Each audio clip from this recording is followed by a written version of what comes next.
All right, Kirk. Tournament kicks off for you guys tomorrow. Game 1 today, we've already seen an upset with BYU taking down Arizona State. Just how do you keep the guys locked in and mentally prepared without knowing who the opponent's going to be? Well, I mean, upset maybe by seed standards, but in terms of, you've seen in our conference, everything's up for grabs. So in terms of our guys, the preparation is just daily. Yeah. You know, that's what I think has been good about this group is they're pretty consistent. You know, they don't really get too high, too low, and so I know a lot of them will be watching it on ESPN Plus, or a couple guys might go to Globe Life and watch some of the games. But ultimately, you know, whether it's Houston or Kansas State, I think, you know, nothing really changes. It's just about playing good baseball. As you approach this week, are you, with it being 3 games to a title, are you approaching it kind of like a weekend series as far as rotation and lineup goes?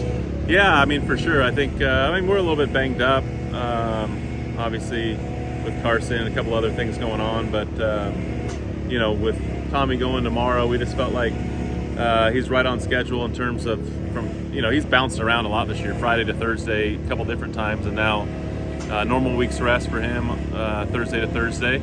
And, you know, I think that's good. I think, like you said, it's weird. It's, you know, conference tournament. You're used to getting ready for maybe 4 or 5 games and starting on Tuesday, and with it being the way it is, you know, it's just like a weekend. The only difference is you don't have a chance to come back if you lose. Yeah. You think about the opportunity ahead as far as hosting is concerned. Sure. Do you talk to the guys about that, or you just kind of keep them locked in on the task at hand? Yeah, I don't think, you know, we didn't really talk, you know, we don't really get into the what ifs and I think the big thing is just stay locked in and play the game. And I think that's what this group has done. And so, you know, we talked about the fact that in any sort of tournament event, the goal is to win it.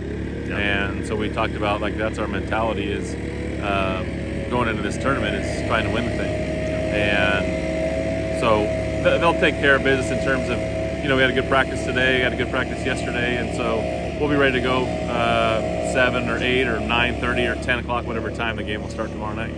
I think you mentioned it Saturday during the Utah game when you were doing the TV interview that the Big 12 should be a 7-bid league every year. Right now, D1 has 8 teams penciled in. Obviously, a lot can happen this week, but just what does that say about the depth of the Big 12? Well, I think it's exactly what we saw throughout the regular season. Really good teams that have put together really good resumes, and with us having more teams, you know, it used to be I felt like always a 6-bid league, and now with having a couple more teams, it's a 7 or even an 8-team bid league. And so, you know, I think if we don't get 7 or 8 in, I think it's a disrespect to what our conference is and the programs that we have in it.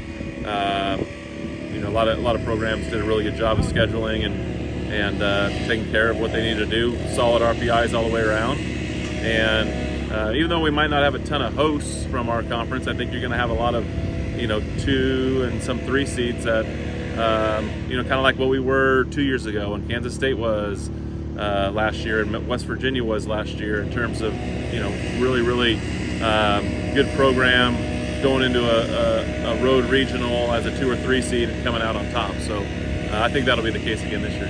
As far as the tournament itself, came out this week that it's moving to Surprise in 2026. Did that catch people off guard, and just what's your thought on that? Yeah, I mean, a little bit. I think it comes down to finances, like everything, you know, and playing in a big league park and you know, indoors, which was always awesome. I think it just came down to finances, and with this new, you know, landscape of college athletics and all the money that's being spent in so many different ways, you know, we have to be really smart in terms of how we use those finances in our conference. And, you know, Arizona in May can be hot, but, you know, I loved it when it was in Bricktown. I loved it when it's been in Globe Life. And, you know, no matter where it's at, I think the main thing is are we able to put together a conference championship that is well attended, and you know, you have a ton of hotels in that area. It's a baseball hotbed. So disappointed, yeah, because we like playing at Globe Life, but at the same time, you know, whatever venue it's in, it's still a tournament. Still get everybody together and see who the best team is that weekend.